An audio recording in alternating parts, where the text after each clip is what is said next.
Assalamualaikum warahmatullahi wabarakatuh. Kembali lagi bersama saya Isram. Semoga saudara-saudara, rekan-rekan, Bapak Ibu semua dalam kondisi sehat walafiat. Pada kesempatan ini kita akan membahas tentang seputar dunia hukum. Topiknya adalah sumbangan 2 triliun rupiah. Ya. Sungguh mulia, sungguh dermawannya keluarga pengusaha berasal dari Aceh, inisial AT, memberikan sumbangan sebesar 2 triliun kepada masyarakat melalui pemerintah Sumatera Selatan. Baik. Beberapa waktu lalu kita dihebohkan terkait adanya orang yang dermawan, orang yang hatinya sangat mulia, ikhlas, memberikan sumbangan sebesar 2 triliun yang telah dilakukan secara simbolis dan seremonial, di mana pada penyerahan tersebut dihadiri oleh unsur-unsur pimpinan daerah, unsur pimpinan para penegak hukum masyarakat Sumatera Selatan. Nah, tentunya ini kabar gembira menurut kita bila mana informasi atau sumbangan tersebut betul adanya. Ya. Saya yang mendengar jadi deg-degan, bergembira, bahagia. Orang tersebut, orang yang memberikan sumbangan, semoga dibalas kebaikannya dunia akhirat. Nah, seperti itu. Tapi beberapa belakangan hari ini menjadi ramai, menjadi perbincangan topik pembahasan di mana-mana terkait sumbangan 2 triliun rupiah. Apakah betul ada atau tidak, atau justru hoax? Ada yang mengatakan pemerintah, unsur pimpinan yang berada di Sumatera Selatan kena prank, istilah anak muda saat ini. Nah, semoga saja kebenaran uang tersebut betul adanya dan tidak ada kebohongan. Ya. Jadi dengan adanya informasi atau berita yang masih simpang siur menimbulkan kegaduhan dan keonaran di kalangan masyarakat. Ya, sehingga di beberapa media online, sosial media terjadi kontroversi pro dan kontra, adanya meme, lelucon, sehingga timbul penghinaan terhadap orang-orang tertentu. Ini yang tak boleh dibiarkan, maka negara harus hadir memberi rasa aman, nyaman, tentram terhadap masyarakat lainnya. Jangan sampai kegaduhan, keonaran tersebut terus berlanjut sehingga dapat menimbulkan korban-korban yang lainnya.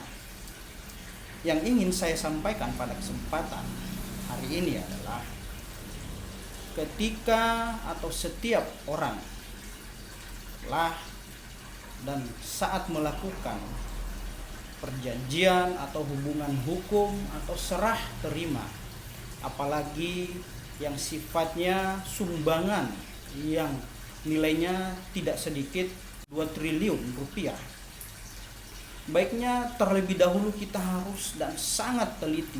Kenapa? Ini sangat penting.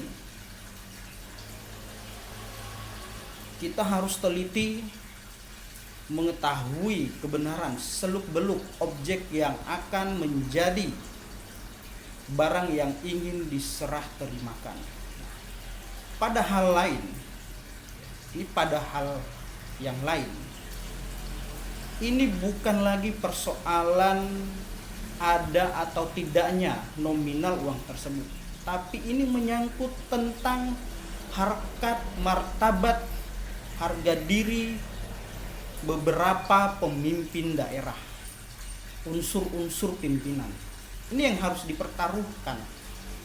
Ya, bukan lagi kita berbicara tentang berapa nominal, tapi ini berbicara tentang harkat, martabat, dan harga diri beberapa pemimpin Ini pertaruhannya.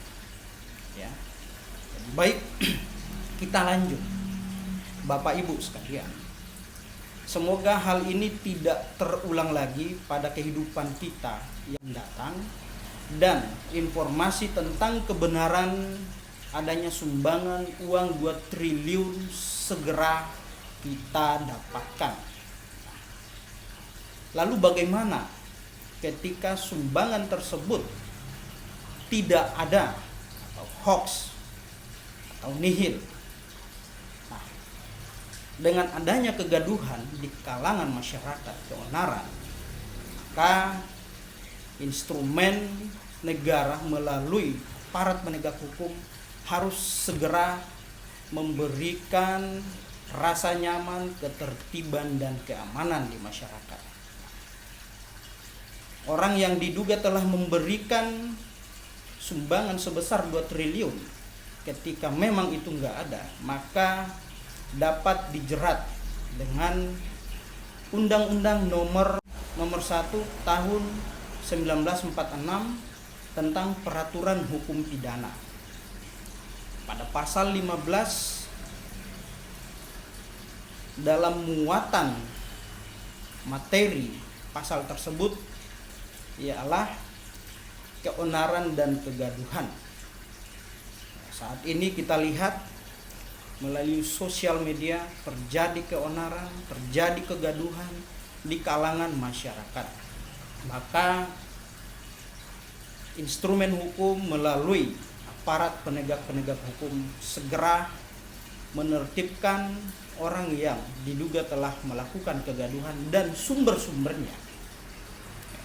Terus kemudian dapat dijerat juga dengan pasal 16, pelecehan terhadap negara.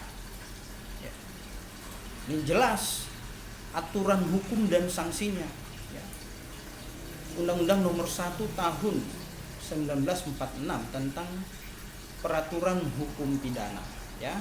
Jadi harapan kita semoga informasi tentang sumbangan 2 triliun dapat segera kita dapatkan atau mendapat informasinya yang akurat dan jelas. Harapannya barang tersebut memang ada. Apabila tidak ada, maka yang bersangkutan atau orang yang diduga telah memberikan sumbangan palsu ya, akan mempertanggungjawabkan perbuatannya di hadapan hukum. Ya. Pesan moralnya adalah ketika kita atau pihak-pihak yang akan hendak melakukan suatu hubungan hukum, perikatan, serah terima, memberi sumbangan atau dalam bentuk apapun, baiknya diteliti dan telaah dulu. Jangan kita terburu-buru, jangan tergesa-gesa. Pastikan secara jelas barang tersebut memang ada. Ya. Demikian informasi yang dapat saya sampaikan. Semoga apa yang saya sampaikan pada kesempatan ini dapat bermanfaat, memberikan wawasan tentang seputar dunia hukum. Jangan lupa tekan tombol subscribe dan like. Sekian, assalamualaikum warahmatullahi wabarakatuh. Terima kasih.